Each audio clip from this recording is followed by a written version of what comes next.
रब्बिल आलमीन वलाकिबतु लिलमुत्तकीन वस्सलातु वस्सलामु अला रसूलिही मुहम्मदिन व आलिही व अस्हाबिही अजमाइन। अम्मा बादु फ़ाऊज़ु बिल्लाहि मिनश शैतानिर रजीम। बिस्मिल्लाहिर रहमानिर रहीम। कुल्लु नफ्सिन ज़ाइक़तुल मौत। सदक़ल्लाहुल अज़ीम व बल्लगना रसूलुहुन नबियुल करीम व नहनु अला ज़ालिका मिनश शाहिदीन व शाकिरीन वल्हम्दुलिल्लाहि रब्बिल आलमीन। कोई गुल बाकी रहेगा ने चमन रह जाएगा, कोई गुल बाकी रहेगा ने चमन रह जाएगा, पर रसूलुल्लाह का दीने हसन रह जाएगा। इतलसो कम ख्वाब की पोशाक पे ना जाना हो, इस तने बेजान पे खाली कफन रह जाएगा। हम सफीरो बाग में है कोई दम का चहचहा,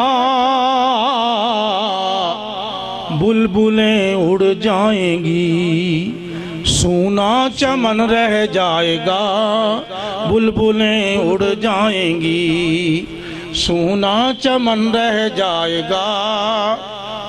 हज़रात मुहतरम,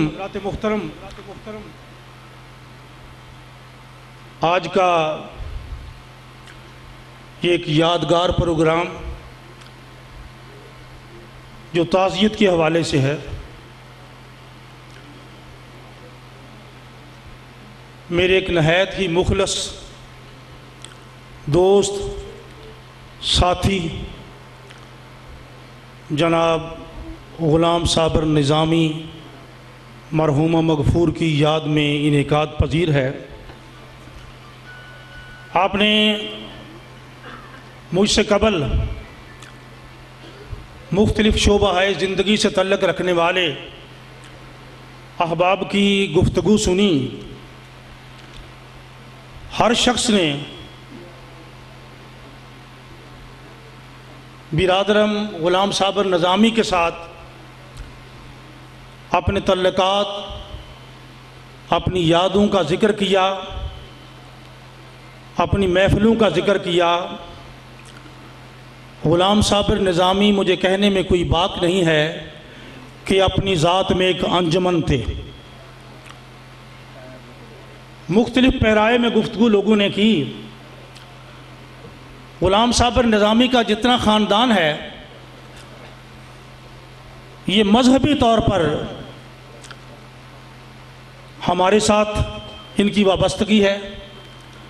बिरादर ज़ी वक़ार बुज़ुर्गवारम शेखुल कुरान रहमतुल्लाह अलैह से इस कदर अक़ीदत और मोहब्बत थी कि जब ये 11 चक में रहा करते थे, उकाड़ा में आने से पहले की तारीख़ में अर्ज़ करूँ तो इनके वालिद माजिद यहाँ जुमा पढ़ने के लिए किबला भाई साहब रहमतुल्लाह अलैह के पास आते और बैठते थे। फिर साबिर साहब ने सतलज काटर मिल्स में सर्विस की और शबो रोज़ बैठना उठना नहीं बल्कि हर वक्त इकट्ठे रहना मेरे साथ उनका मामूल था। ये असलम ताहिरुल कादरी साहब बैठे हैं, ये ग़ुलाम साबिर निज़ामी साहब थे, अभी जैन साहब गए हैं। ये सब हमारे अशरफुल मदारस के परवुर्दा हैं। जैन साहब भी एक मुद्दत तक अशरफुल मदारस में रहे जब समदपुर में पानी सैलाब आया, और तालिब इल्मी के ज़माने में ये ताहिर कादरी साहब ये मेरे क्लास फेलो भी हैं और हमारे पास ही रहकर अशरफुल मदारस में ये पढ़ते रहे, और इनका चक जो है यहाँ से दूर था। तो साबिर साहब जो हैं एक मुद्दत तक मेरे साथ रहे। फिर हमारा घर भी आमने सामने रहा, सी कॉलोनी में पड़ोसी रहे। ये 6 नंबर में थे, मैं 13 नंबर में रहा करता था। और इनके वालिद साहब शेखुल कुरान रहमतुल्लाह अलैह से इतनी अकीदत और मोहब्बत कि जब बरादर ज़ी वक़ार तहरीक ख़त्म नबुव्वत में जेल से रिहा होकर आए तो सूफ़ी अब्दुल गफूर साहब, इनके वालिद माजिद अलैहि रहमत, बेसाख्ता रोने लग गए।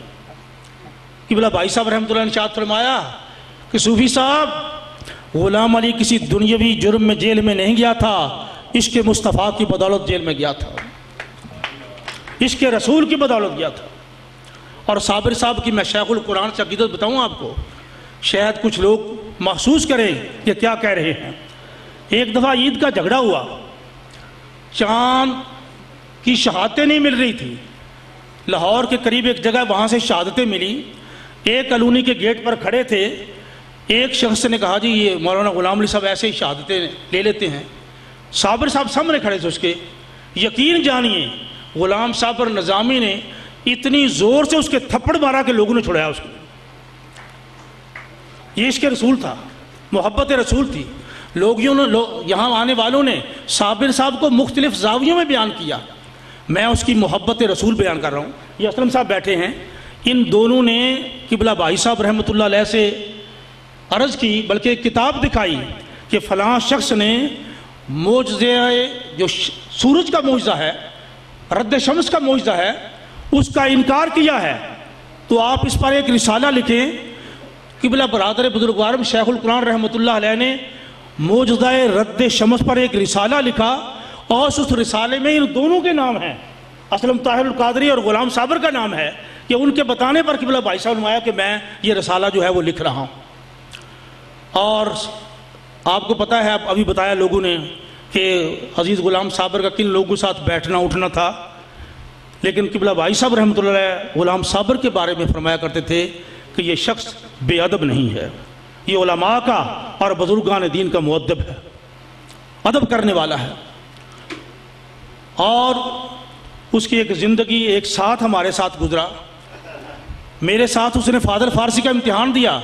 मैं और दोनों इकट्ठे लाहौर में रहे।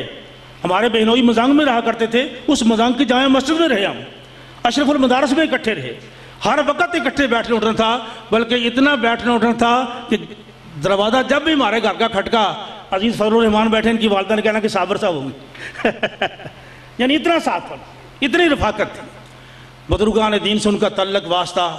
आज रब्बे ज़ुल जलाल की बारगाह में दुआ करते हैं कि मौला करीम उस अजीम इंसान को जो लोगों का गम रखता था, जो दर्द रखता था, अल्लाह करीम उसे गरीक रहमत करे, करवट करवट जन्नत अता फरमाए, हजूर अलैहिस्सलातु वस्सलाम की शफात नसीब फरमाए। और ये ख़ानदान, इनके वालिद माजिद सूफ़ी अब्दुल गफूर साहब, अल्लाह ताला उन्हें भी गरीक रहमत करे।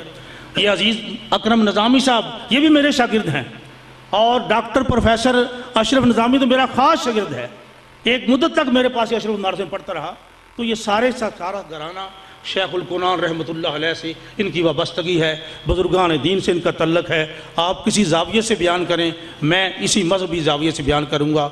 अल्लाह करीम उनके बच्चों का हामी और नासिर हो। मुझे इस बात पर अफसोस है कि उनके बेटे की शादी हुई, मुझे वहाँ उन्होंने कराची से बात फरमाया, लेकिन मैं ऐन उस दिन मुझे अपने आबाई गाँव जाना पड़ गया और मैं शादी में शरीक ना हो सका।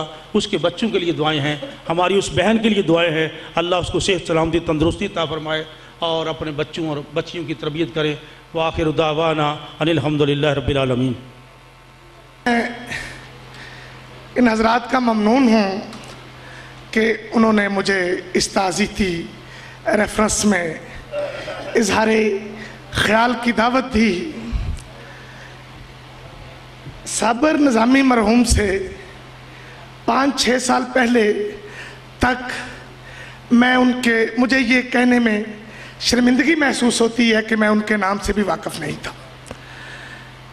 खुदा गरीक रहमत करे प्रोफेसर अशर मीर साहब को कि वो तशरीफ़ लाए और उन्होंने मुझे कहा कि तुम्हें पता है कि साबिर निज़ामी साहब के वालिद साहब के फौत हो गए हैं और चलो। मैंने कहा ये साबिर साहब कौन है? तो उन्होंने कहा कि अगर तुम इल्म व अदब की बात करते और साबिर निज़ामी से वाकिफ़ नहीं हो तो तुम्हारे पास उकाड़े का डोमिसाइल नहीं होना चाहिए। चनाचे मैं हफीज़ निज़ामी साहब के घर में, इन्हें मैं जानता था, मुझे वहाँ जाने का इत्तेफाक हुआ। वहाँ साबिर साहब से मुलाकात हुई। उनके छोटे भाइयों डॉक्टर अशरफ निज़ामी साहब से, वारिस निज़ामी से बात हुई तो साबर साहब की गुफ्तगू ने, अलमियत ने इस बात पर मोहर सबत कर दी कि अरशद मीर ने जो कहा था वो बिल्कुल दुरुस्त कहा था। उसके बाद मेरा दूसरा तारफ साबर निज़ामी साहब से मोहतरम अकरम तार साहब की हज के सफ़रनामे फिर नज़र में फूल महके के तवस्सुत से हुआ।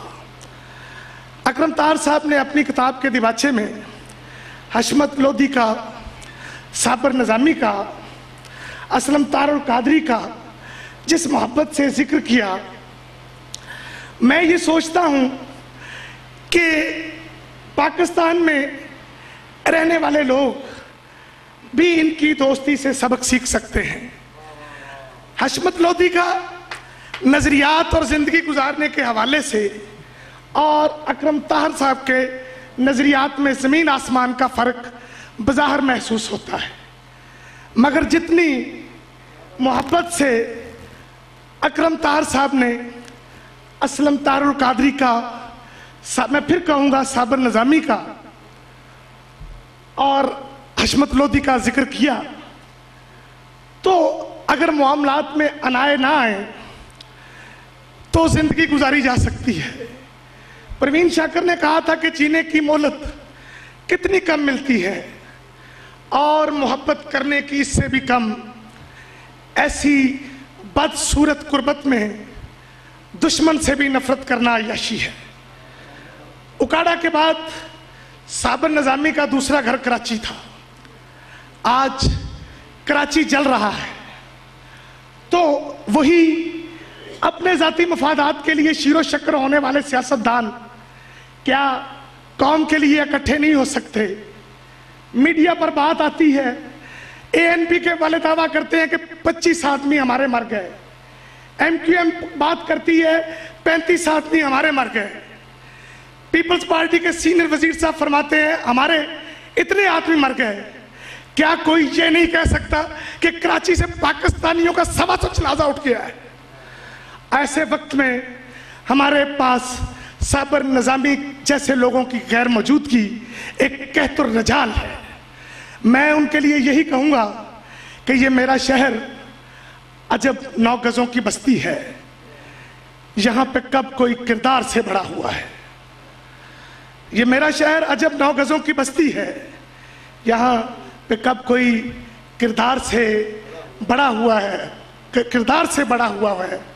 और मैं दुनियादारी के कामों में पढ़ तो सकता था, मगर ये इश्क मेरे सर पे आ खड़ा हुआ है और ज़मीन को इतनी बुलंदी पे लेके आया हूँ, ये आसमां मेरे कदमों में गिर पड़ा हुआ है। तो मैं आप हजरात से फिर यही अर्ज करूँगा कि साबर निज़ामी जैसे लोगों ने इल्म अदब का जो एक चिराग रोशन किया है, उसे चिराग से चिराग जलता है, उसे जलाने के लिए आपस में प्यार मोहब्बत से रहना बहुत ज़रूरी है। आखिर में मैं उनके लिए यही कहूँगा कि असलम कौलसरी ने कहा था कि सोच सवाली कर जाते हैं, सुबह काली कर जाते हैं, असलम छोड़ के जाने वाले आंखें खाली कर जाते हैं। पीपल्स पार्टी का सबसे बड़ा सरमाया लीडरशिप का मामला तो पीपल्स पार्टी में दूसरी पार्टियों जैसा हो सकता है, लेकिन पीपल्स पार्टी का जो सबसे बड़ा सरमाया है वो पीपल्स पार्टी के वर्कर हैं, जिन्हें अपने वर्कर होने पर हमेशा फख्र होता है। और इसी तरह साबर निज़ामी हंगामी तौर पर पीपल पार्टी में नहीं आया था, वो पीपल पार्टी का वर्कर था। पीपल्स पार्टी से नज़रियाती तौर पर तो इख्तलाफ किया जा सकता है, मगर पीपल पार्टी की इस असास से इनकार नहीं किया जा सकता कि पीपल्स पार्टी के पास दुनिया के सबसे ज़्यादा अच्छे सियासी वर्कर हैं। शुक्रिया।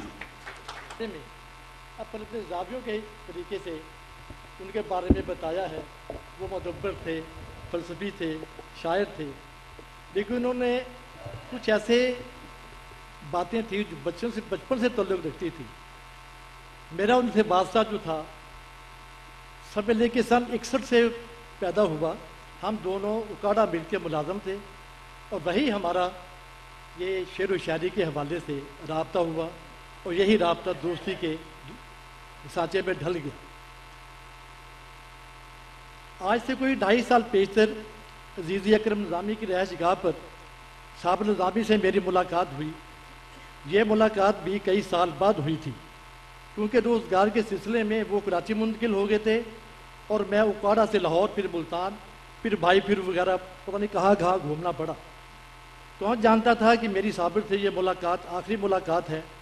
वो तो मनो मट्टी की चादर ओढ़ कर गहरी नींद के शहर में खो गया है और उसके चाहने वाले आज अकीदत और मोहब्बत के चंद आंसू बतौर नजराना पेश करने के लिए यहाँ हाजिर हुए हैं। हाज़रीन किराम, मैं यहाँ लंबी चौड़ी बातें नहीं करूँगा, फ़कत साबर के साथ गुजरे हुए चंद लम्हात की याद ताज़ा करूँगा। मैं मुलाजमत के सिलसिले में उकाड़ा आया तो मेरी यहाँ कोई जान पहचान नहीं थी। यहाँ के अदबी हलकों तक रसाई थी, ना कोई शनासाई। साबर भी मेरी तरह इन्हीं दोनों मिल्स की मुलाजमत में आए थे। दोनों के मुश्तरका शौक़ यानी लिखना पढ़ना और अदब से लगाओ, हम एक दूसरे से करीब आते गए। यही तल्लक दोस्ती में बदल गया। ड्यूटी के बाद मिल्स के बाहर होटलों में हम पहरों बैठ कर इल्मी अदबी मुबाहस करते, बेशतर वक्त सर्फ करते। एक दिन साबर कहने लगे, चलो तुम्हें गज़ल के नाम पर शायर ज़फ़र इकबाल साहब से मिलवाता हूँ। अंधा क्या चाहे दो आँखें। मोहतरम ज़फ़र इकबाल साहब और फिर इकबाल सलाहुद्दीन साहब, मुलाकात हुई। साहब ने दोनों अजीम हस्तियों से मुझे मुतारफ़ कराया कि ये मेरे दोस्त रज़ा चिश्ती साहब हैं, लाहौर से आए हैं, बड़ा आला इल्मी अदबी ज़ौक़ रखते हैं और हाजी लखलू साहब के पोते हैं। इस तारुफ़ से ज़फ़र इकबाल साहब, सलाहुद्दीन साहब, मुझे उनसे बेपनाह मोहब्बत और खुलूस उनसे मुझे समेटने का मौका मिला। साबर बड़े धीमे मजाज के हामिल शख्सियत थे। अपनी बात को दलाइल के साथ इस तरह पेश करते कि मुखातब तस्लीम किए बगैर ना रह सकता। पंजाब भर में MA उर्दू प्राइवेट के इम्तहान में दूसरी पोजीशन हासिल की। यह खबर उन्होंने फौरी तौर पर मुझे बज़रिया ख़त दी। इसका जिक्र भी किसी मुकर्रर नहीं किया। उन्होंने हयात के नाम से एक रसाला भी जारी किया, उसमें उनके साथी तारुल कादरी साहब भी थे। इसका जिक्र भी किसी ने नहीं किया। मैंने साबर के साथ मिलकर फ़रोग़ उर्दू अदब के नाम से एक बज़म तश्कील दी, जिसमें अदब से मोहब्बत करने वाले काफ़ी असहाब शामिल हो गए, जिसमें मिल्द वर्कशॉप के सिद्दीकी साहब और मिर्ज़ा साहब काबिल ज़िक्र है। ये मिर्ज़ा साहब करार नूरी के वालिद और मशहूर शायर हसन जयपुरी के उस्ताद। इनके अलावा मसूद ताबश, ज़फ़र पंकज, मसूद अहमद का तावन भी हासिल था। वो वालदैन की सबसे बड़ी औलाद थे। इस बात का उन्हें बेहद एहसास रहता था। वालदैन की खिदमत के अलावा उन्होंने छोटे भाइयों की तरबियत का बतौर ख़ास ख्याल रखा। उनकी फ़िक्री और जहनी आबियारी इस नहज पर की कि आज वो सब अपने अपने मैदानों में बड़ी खुश असलूबी से अपनी सलाहियतों को बुरुए कार ला कर अपना नाम रोशन कर रहे हैं।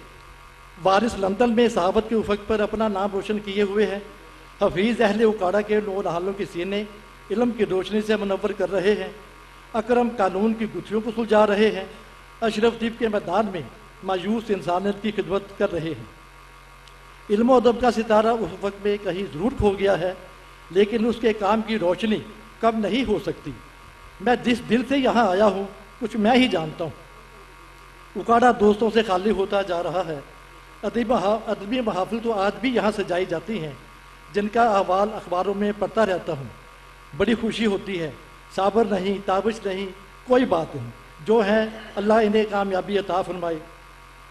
जॉन एलिया के खूबसूरत शेर के साथ आपसे इजाज़त चाहूँगा। यह मुझे चैन क्यों नहीं पड़ता, यह मुझे चैन क्यों नहीं पड़ता, एक ही शख्स था जहाँ में क्या। शुक्रिया।